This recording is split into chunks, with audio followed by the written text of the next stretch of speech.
Well, glory and honor to the Most High God. Another great day, an opportunity to hear the Word of God and share it with you. I'd like to encourage you today from this book of 2 Timothy, chapter 2 and verses 2. 2 Timothy chapter 2 and verses 2.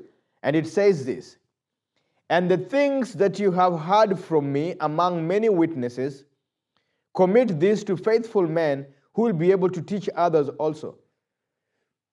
Here, Paul was writing to Timothy, and Paul was reminding Timothy that there are things that you have heard from me among many witnesses, which means Paul is saying, you did not just hear this from me, but there are many people who have witnessed the very same things you've heard from me. So he's telling them, this thing that you've heard from me among many witnesses, you need to do something. You need to commit them to faithful men who will be able to teach others also, which means don't let the things you've heard and learned from me stop with you.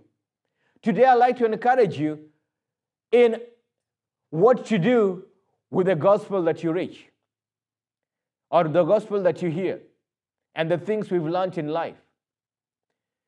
There are times that we don't want to share what we have received in fear. We may be afraid because we are committing them to the wrong people. Paul here is telling Timothy, what you have heard from me among many witnesses, commit this to faithful men.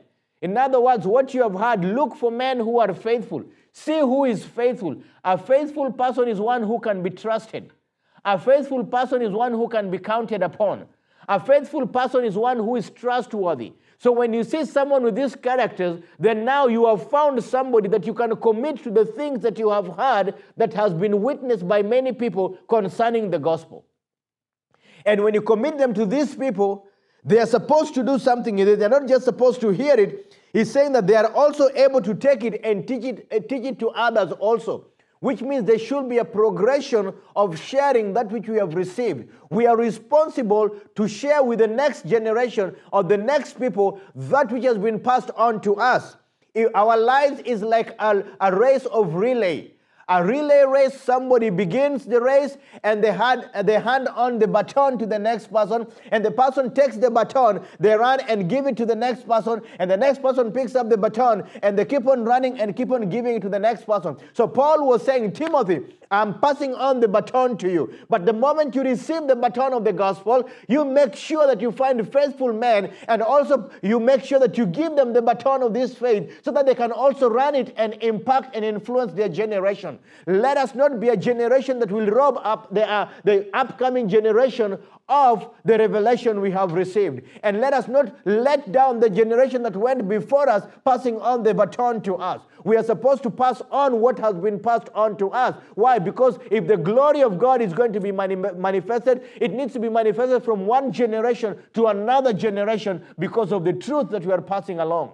So today I'd like to encourage you, just like Paul was encouraging Timothy.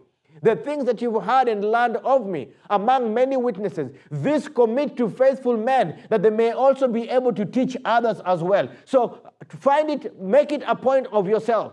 What you have heard, find somebody who's faithful and begin to pour out the word of God to them. Begin to share the word of God with them. Because if you don't do so, there is one generation that will have died with a baton in their hands and failed to give it to the next generation. And the next generation will come up doing things in their own eyes because they do not know nor understand who the God is. And with that, she'll be able to help us to be busy finding people, ministering to people, and encouraging people. So stay blessed and have a wonderful day.